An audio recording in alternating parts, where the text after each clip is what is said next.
Carrot ఎర్ర కందిపప్పు dosa. So నార్మల్గా దోశలు అంటే ఎలా వేసుకుంటాము, మినప్పప్పు, ఆ తర్వాత మనకి బియ్యము ఇవన్నీ నానబెట్టుకుంటాము, వేసుకుంటాం, ఇది కామన్. కానీ మన అమృతం స్పెషల్ ఏంటి అంటే ఆరోగ్యంగా ఎలా చేయాలో చెప్తుంది. సో అలా మన క్యారెట్ అలాగే ఎర్ర కందిపప్పు ఈ రెండింటి కాంబినేషన్తో దోశ ఎలా ఉండబోతుందో తెలుసుకుందాం. అంతకన్నా ముందు కావాల్సిన పదార్థాలు ఏంటో చూసేయండి. క్యారెట్ ఎర్ర కందిపప్పు దోశ తయారు చేసుకోవడానికి కావాల్సిన పదార్థాలు: నానబెట్టుకున్న ఎర్ర కందిపప్పు 1 కప్పు, క్యారెట్ ముక్కలు 1 కప్పు, ఎండుమిర్చి 2, జీలకర్ర 1 టేబుల్ స్పూన్, అల్లం ముక్కలు కొద్దిగా, ఉప్పు తగినంత, వంట సోడా చిటికెడు, నూనె 2 టేబుల్ స్పూన్లు. క్యారెట్ ఎర్ర కందిపప్పు దోశ తయారు చేసుకోవడానికి కావాల్సిన పదార్థాలన్నీ కూడా రెడీగా ఉన్నాయి. ఇక్కడ మనకు ఎర్ర కందిపప్పు ఎప్పుడు కూడా పిల్లలకు కూడా చాలా మంచిదని చెప్తూ ఉంటారు. నార్మల్గా చిన్నప్పుడు ముద్దపప్పు పెడుతూ ఉంటాం కదా పిల్లలకు, అప్పుడప్పుడు పెట్టండి కందిపప్పు, ఆ తర్వాత ఎర్ర కందిపప్పును కూడా వాడండి అని చెప్తూ ఉంటారు. ఎందుకంటే ఒకటి జీర్ణశయానికి చాలా మంచిది, గ్యాస్ తక్కువగా ఉంటుంది, పిల్లల పరంగా చూసుకుంటే గ్యాస్ తక్కువగా ఉంటుంది. ఇక మిగతావి చూసుకుంటే కనుక షుగర్ ఉన్న వాళ్ళకి చాలా మంచిది తెలుసా ఎర్ర కందిపప్పు. కొంచెం అంటే కొంతవరకు మన క్యాలరీస్ తక్కువగా ఉంటాయి, వెయిట్ మేనేజ్మెంట్కి బరువు తగ్గడానికి చాలా బాగా పనిచేస్తుంది, అలాగే గుండె ఆరోగ్యానికి మంచిది, మెదడుకు చాలా చాలా మంచిది, కాన్స్టిపేషన్ ఇబ్బంది కూడా రాదు, అలాగే స్కిన్కి హెయిర్కి కూడా చాలా బాగా పనిచేస్తుంది తెలుసా.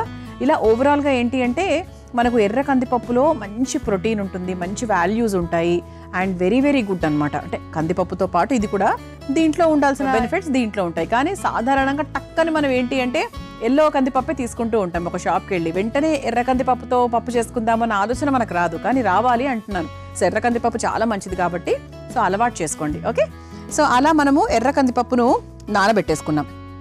అలాగే క్యారెట్. సో ఎప్పుడు రొటీన్గా చేసే దోశ కన్నా కొంచెం కొత్తగా చేసుకుంటే బాగుంటుంది కదా. సరే, ఫస్ట్ మనం ఒక మిక్సింగ్ బౌల్ తీసుకుందాం. నానబెట్టుకున్న ఎర్ర కందిపప్పు,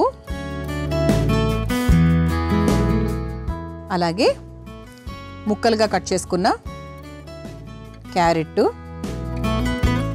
దానికి తగ్గట్టుగా వేసుకుంటే సరిపోతుంది. ఆ తర్వాత ఘాటుకు తగ్గట్టుగా అల్లం ముక్కలు. సో ఇది మనకి ఏంటి అంటే వేరే మసాలాస్ ఎక్కువ ఏం వేయట్లేదు కాబట్టి ఘాటుగా ఉండాలంటే ఖచ్చితంగా అల్లం ముక్కలు వేసుకోవాలి. ఆ తర్వాత ఎండుమిరపకాయలు. సో ఎండుమిరపకాయలు కూడా యాక్చువల్గా మీరు ఒక 5 నిమిషాలు నానబెట్టుకున్నా కూడా బాగానే ఉంటుంది, లేకపోయినా కూడా పర్వాలేదు, ఇబ్బంది ఏం లేదు. ఆ తర్వాత జీలకర్ర. సో జీలకర్ర మీరు ఇందులో వేసుకున్నా పర్లేదు, దోశలాగా వేసుకున్నాక పైన నుంచి అలా మనం పెసరట్టుకు వేసుకుంటాం కదా అలా వేసుకున్నా కూడా పర్లేదు. ఆ తర్వాత ఇందులో ఉప్పు, ఇలా మనం ఉప్పు కూడా వేసేసుకున్నాం. అంతేనండి, వెరీ వెరీ సింపుల్. ఇది ఏంటి అంటే ఇన్స్టెంట్గా చేసుకోవడానికి చాలా బాగుంటుంది. కందిపప్పు ఎంతసేపు నానబెట్టాలి అంటారా? ఎంతసేపు అండి, మహా అంటే వేడి నీళ్ళలో నానబెట్టుకుంటే ఒక గంట చాలు, అంతకన్నా అక్కర్లేదు. సో జస్ట్ మన క్యారెట్ ఉంటుంది, అన్ని పచ్చిగానే వేసుకున్నాము, ఇందులో ముందుగా చేసేది ముందు రోజు రాత్రి అలా చేసేది ఏం లేదు, టైం ఎక్కువ పట్టదు. సో ఇన్స్టెంట్గా డిన్నర్ టైంలో ఏదైనా స్పెషల్గా తినాలి, ఏమీ లేదు ఇంట్లో, చేసుకోవాలి అనుకున్నప్పుడు ఇలా హ్యాపీగా చేసుకోవచ్చు అనమాట. సో పెద్దవాళ్ళకు కూడా చాలా మంచిది, పిల్లలకు కూడా పెట్టచ్చు. సో దీన్ని మనము లైట్గా వాటర్ పోసుకొని మామూలుగా దోశపిండి కన్సిస్టెన్సీలో రుబ్బేసుకోవాలి. నేను రుబ్బుకొని తీసుకొచ్చేస్తాను, ఆ తర్వాత దోశ వేసేసుకుందాం. చూసారా, మొత్తం క్యారెట్ రంగులోనే మారిపోయింది ఇది. అంటే ఎర్ర కందిపప్పు క్యారెట్ రెండు కూడా మనకు అదే రంగులోనే ఉన్నాయి కాబట్టి మనకి ఫైనల్గా నాకు తెలిసి దోశ కూడా ఇలాగే రెడ్గా వచ్చేస్తుంది. ఆరెంజ్, యాక్చువల్గా రెడ్ కూడా కాదు, ప్రాపర్గా ఆరెంజ్. సో ఇందులో మనం అన్నీ వేసేసుకున్నామండి, ఎండుమిరపకాయలు, ఉప్పు, కావాల్సినవన్నీ కూడా వేసేసుకున్నాము. కేవలం వేయాల్సింది ఏంటి అంటే కాస్త వంట సోడా. సో ఇది ఇన్స్టెంట్గా చేసుకుంటున్నాం కాబట్టి కొంచెం వంట సోడా వేసుకొని ఒకసారి కలిపేసుకుందాం. ఉప్పు కూడా వేసేసుకున్నాము, అయిపోయింది. ఇదిగోండి దోశపిండి కన్సిస్టెన్సీ అందరికీ తెలిసిందే, ఇలా చేసుకోవాలి. ఇప్పుడు స్టవ్ వెలిగించేసుకుందాం. పెనం కాస్త హీట్ అవ్వాలి. సో ఇది పిల్లలకు కూడా పెట్టండి, చక్కగా క్యారెట్ దోశ అని పెట్టేసేయండి, బాగుంటుంది. సో మామూలుగా కూడా మీరు దోశపిండిలో రకరకాలు ఉన్నాయండి. అంటే మనం చిరుధాన్యాలతో బోల్డ్ రకాల దోశపిండ్లు చెప్పాం మన అమృతంలో, ఎపిసోడ్స్ అన్నీ కూడా అప్లోడ్ అయి ఉంటాయి ఈటీవీ విన్లో. సో ఖచ్చితంగా మీరు అవన్నీ కూడా చూస్తూ ఉండండి ప్లేబ్యాక్ లాగా.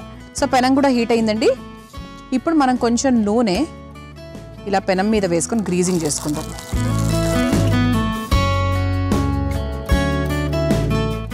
ఇప్పుడు మనం తయారు చేసుకున్న పిండిని చక్కగా దోశలాగా వేసేసుకుందాం.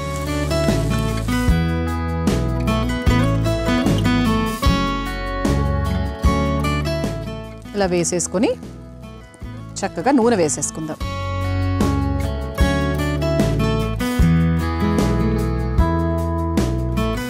చాలా చాలా బాగా అయింది. అంటే ఇంకో వైపు కూడా తిప్పి చూసానండి. సో ఇంకొకసారి ఇటువైపు కూడా తిప్పేసుకుందాం.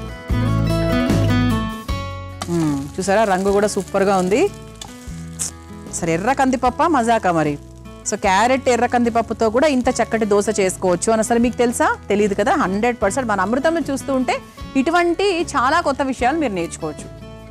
స్టవ్ ఆఫ్ చేసేద్దామండి, ఇంకా అయిపోయింది. సో దీన్ని చక్కగా ఇదిగోండి మన సర్వింగ్ ప్లేట్ కూడా రెడీగా ఉంది కాబట్టి సర్వ్ చేసేసుకుందాం.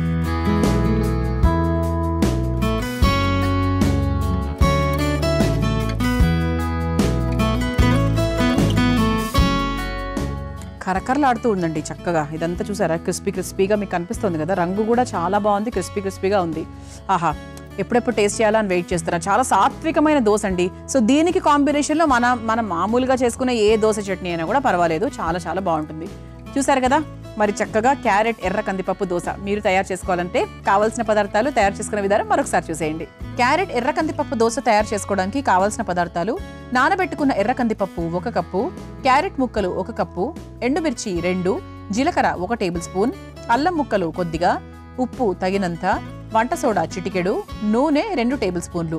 క్యారెట్ ఎర్ర కందిపప్పు దోశ తయారు చేసుకునే విధానం: ముందుగా ఒక మిక్సింగ్ బౌల్లో నానబెట్టుకున్న ఎర్ర కందిపప్పు, క్యారెట్ ముక్కలు, అల్లం ముక్కలు, ఎండుమిర్చి, జీలకర్ర, ఉప్పు వేసి దోశ పిండిలాగా రుబ్బుకోవాలి. తర్వాత అందులో వంట సోడా వేసి కలుపుకోవాలి. ఇప్పుడు స్టవ్ వెలిగించి తవ్వాకి నూనె రాసి వేడైన తర్వాత కలిపెట్టుకున్న పిండిని తవాపై దోశలాగా వేసుకుని నూనెతో 2 వైపులా కాల్చుకొని ఒక సర్వింగ్ ప్లేట్లోకి తీసుకుని సర్వ్ చేసుకుంటే క్యారెట్ ఎర్ర కందిపప్పు దోశ రెడీ.